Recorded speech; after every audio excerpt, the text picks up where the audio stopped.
नमस्ते सदावत्सल्य मातृभूमि। हम लोग चर्चा करने जा रहे हैं एक चोरी के मामले में।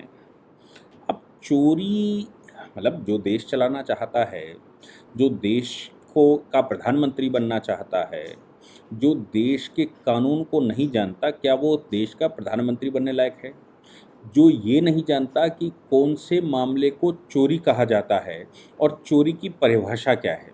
मैं आपको चोरी की जनरली परिभाषा बताता हूँ।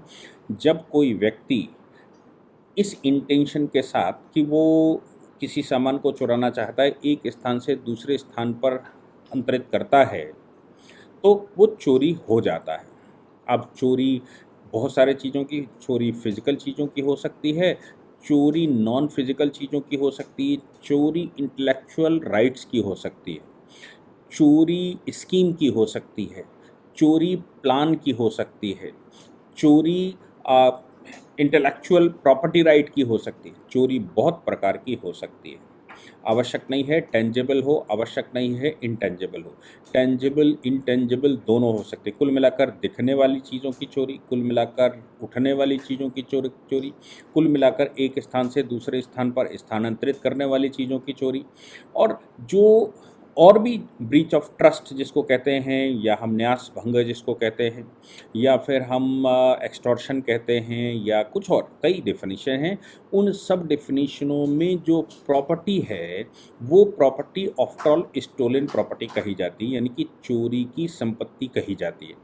किसी साधन से आई हो, चाहे वो चोरी के माध्यम से आई हो, डकैती के माध्यम से आई हो, या फिर वो लूट के माध्यम से आई हो, ब्रीच ऑफ ट्रस्ट के माध्यम से आई हो। आप आईपीसी अगर पढ़ेंगे तो सेक्शन 379 से लेकर और सेक्शन 411 तक यही सारी डेफिनेशन दे रखी हैं। तो कुल मिलाकर संपत्ति चोरी की संपत्ति। अब इसमें इंटेलेक्चुअल प्रॉपर्टी राइट का हो सकता है, कॉपीराइट का मामला हो सकता है, इसमें लोगो चोरी का मामला हो सकता है। ये बहुत सारी चोरियां हैं। क्या किसी का राइट म्यूज़िक, जो आपने म्यूज़िक बनाया हो, जो आपने कोई कंपोज किया हो, उसकी चोरी की परिभाषा ही राहुल गांधी को नहीं मालूम। राहुल गांधी, जयराम रमेश और वो श्रीनेत्र बहुत कुछ बोलती रहती हैं, इन सब के खिलाफ एक एफआईआर दर्ज हुई कर्नाटक के कोर्ट में कर्नाटक की एक पुलिस स्टेशन में। हाँ, ये ज़रूर है कि उस समय कर्नाटक में सरकार भारतीय जनता पार्टी की होती थी, और राहुल गांधी देश में भारत जोड़ो आंदोलन कर रहे थे, भारत जोड़ो यात्रा कर रहे थे। जैसे भारत टूटा हुआ उनको दिख रहा हो, और उनको ये दिख रहा हो कि भारत कई हिस्सों में विभाजित है, भारत को इकट्ठा जोड़ लो। वो यात्रा कर रहे थे। आपने देखा होगा कि सर्दी का समय था, शर्ट केवल टी शर्ट में घूमना, ये वो।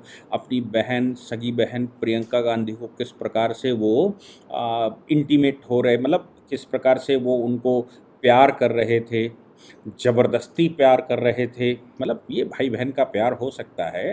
हाँ, हमारे देश में भारतीय संस्कृति के अनुसार तो ये अच्छा शोभनीय नहीं है, लेकिन हाँ, भाई बहन का प्यार है, वो किसी भी स्तर पर प्यार कर सकते हैं, प्यार करने का अधिकार। ये सब कुछ उस समय चल रहा था।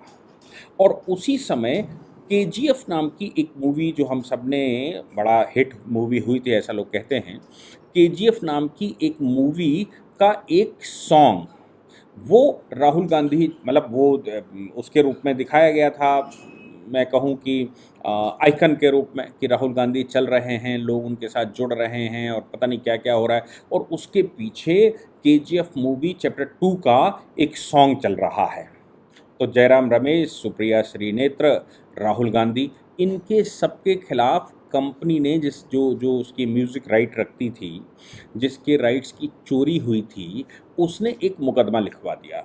मुकदमा लिखवाकर मतलब एफआईआर दर्ज करवा दी, और उस एफआईआर में उन्होंने कहा कि मेरा जो गाना है, उस गाने का सॉन्ग इन्होंने चुराया है।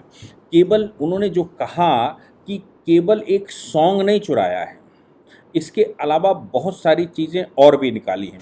एफआईआर में इंडियन पिनल कोड की धारा 120 बी, 403, 465 इंक्लूडिंग सेक्शन 34, धारा 63 और धारा 66 आईटी एक्ट, इन सब के तहत मुकदमा दर्ज किया गया है। और उस मुकदमे में पिटिशनर्स ने ये क्लेम किया है कि इन्होंने केवल ऑडियो नहीं निकाला है, इन्होंने बैकग्राउंड का ऑडियो के अलावा इसमें हमारा जो बाकी वर्क था, हमारे जो फ़ॉन्ट थे, हमारी जो लिरिक्स थी, हमारा जो एनिमेशन था और केवल लोगो चेंज कर दिया था। बाकी सब कुछ इन्होंने इन्फ्रिंज किया है, सारे राइट्स इन्फ्रिंज किए हैं। हुआ क्या था कि एमआरटी म्यूज़िक कंपनी जिसका ये म्यूज़िक था, उसने एक सिविल सूट फाइल किया था और सिविल सूट फाइल करके उन्होंने कहा सिविल सूट फाइल किया था कि ये जो ये इस्तेमाल कर रहे हैं सोशल मीडिया हैंडलिंग पर, सोशल मीडिया हैंडल आपको याद होगा कांग्रेस का सोशल मीडिया हैंडल ब्लॉक कर दिया गया था, सीज कर दिया गया था कोर्ट के द्वारा। भारत जोड़ो यात्रा का जो जो सोशल मीडिया हैंडल था वो भी सीज कर दिया गया था। हालांकि बाद में हाई कोर्ट ने वो सीजमेंट हटा लिए थे, यानी कि उसको खोल दिया था। सिविल कोर्ट का जो ऑर्डर था कि इनके जो सोशल मीडिया हैंडल अकाउंट हैं उनको सीज कर दिया, उनको खोल दिया था। लेकिन हाई कोर्ट ने उस समय भी जो मेन कारण था सेक्शन 2F जिसके तहत ये चीज़ें बताई गई थी कि इन्होंने क्या क्या चुराया है, क्या क्या निकाला है और क्या क्या इस्तेमाल किया है, वो सब कुछ ख़त्म नहीं किया था। अभी क्या हुआ कि जब वो क्रिमिनल केस चालू था, हुआ क्या कि बाद में कर्नाटक में सरकार बदल गई, सरकार कांग्रेस की आ गई। अब कांग्रेस की सरकार ये चाहती है या ये लोग ये चाहते हैं कि वो जो केजीएफ मूवी का जो टाइटल सॉन्ग या जो उसका सॉन्ग है, जो उसकी लिरिक्स है, जो उसका एनिमेशन है, वो जो इन्होंने चोरी करके इस्तेमाल किया था उसका मुकदमा ड्रॉप आउट कर दिया जाए। नए उसके लिए हाई कोर्ट गए। कर्नाटक हाई कोर्ट ने एमआरटी म्यूज़िक ने जो एफआईआर दर्ज की थी उसको क्वैश करने से मना कर दिया।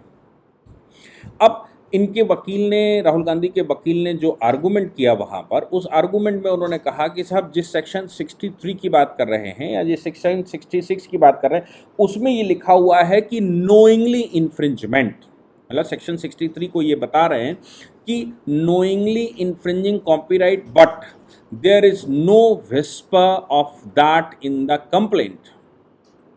अब ये कहते हैं कि कंप्लेंट में ऐसा कुछ कहा भी नहीं गया है और नोइंगली ये निकाला नहीं गया सॉन्ग। तो सामने वालों ने ये कहा कि साहब नोइंगली नहीं दिखाया गया, राहुल गांधी चले चले आ रहे हैं, पीछे से सॉन्ग बज रहा है, इतना सब कुछ हो रहा है, तो क्या राहुल गांधी ने या जिन लोगों ने इसको कंपोज किया है हैंडल म्यूज़िक हैंडल पर, सोशल मीडिया हैंडल पर चलाने के लिए, उनको पता नहीं था कि ये उन्होंने नहीं बनवाया है? क्या उनको इस बात का अंदाज़ा नहीं है कि उन्होंने ना ही इसका पेमेंट किया है, ना ही उन्होंने इसको बनवाया है, ना ही उन्होंने कोई म्यूज़िक कंपोज़र रखा है, ना ही कोई सोशल मीडिया कोई म्यूज़िक कंपनी हायर की?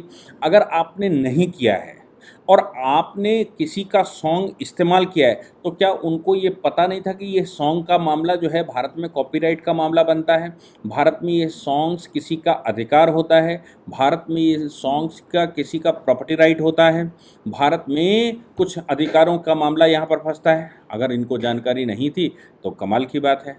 कोर्ट ने भी प्राइमे फसे ये माना कि भाई देखो, नोइंगली नॉट नोइंगली ये जो मामले हैं ये अंदर हो सकते हैं। हकीकत ये है कि ये एक जनरल परसेप्शन की बात है, ये एक जनरल नॉलेज की बात है कि कोई सॉन्ग, कोई गाना आप इस्तेमाल कर रहे हो, कुछ शब्दों का इस्तेमाल कर रहे हो, कोई एनिमेशन का इस्तेमाल कर रहे हो, किसी की प्रॉपर्टी का इस्तेमाल कर रहे हो और आपने उससे राइट खरीदे नहीं, आपने सीधा उठाया और इस्तेमाल कर लिया, तो ये साफ साफ कॉपीराइट इन्फ्रिंजमेंट का मामला बनता है, कॉपीराइट का मामला बनता है। आप समझ लीजिए, अगर ये आईपीसी में मामला बनेगा तो फिर ये कॉपीराइट के अलावा चोरी का मामला भी बनता है। ये ब्रीच ऑफ ट्रस्ट का, अगर आप वैसे बात करते हैं तो ब्रीच ऑफ ट्रस्ट का मामला बनता है, using of another's property without the permission का मामला बनता है।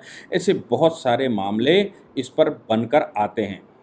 हाई कोर्ट ने इनकी पिटीशन को डिसमिस करते हुए जो एफआईआर है, एफआईआर कॉपीराइट इन्फ्रिंजमेंट की, उसको क्वैश करने से मना कर दिया है। इसका मतलब ये हो गया कि अब उस पर इन्वेस्टिगेशन होगा और इन्वेस्टिगेशन होने के बाद उस पर चार्जशीट सबमिट होगी। चार्जशीट सबमिट करने के बाद ही कोई डिसीजन उस पर हो पाएगा और जो एफआईआर दर्ज की गई है उस पर चार्जशीट लगेगी। अब ये अलग बात है कि सरकार वहाँ राहुल गांधी के भाइयों की बन गई, यानी कि वो कांग्रेस की बन गई है, तो चार्जशीट कब लगेगी, कितनी लगेगी, कैसे लगेगी, ये अलग बात बनती है।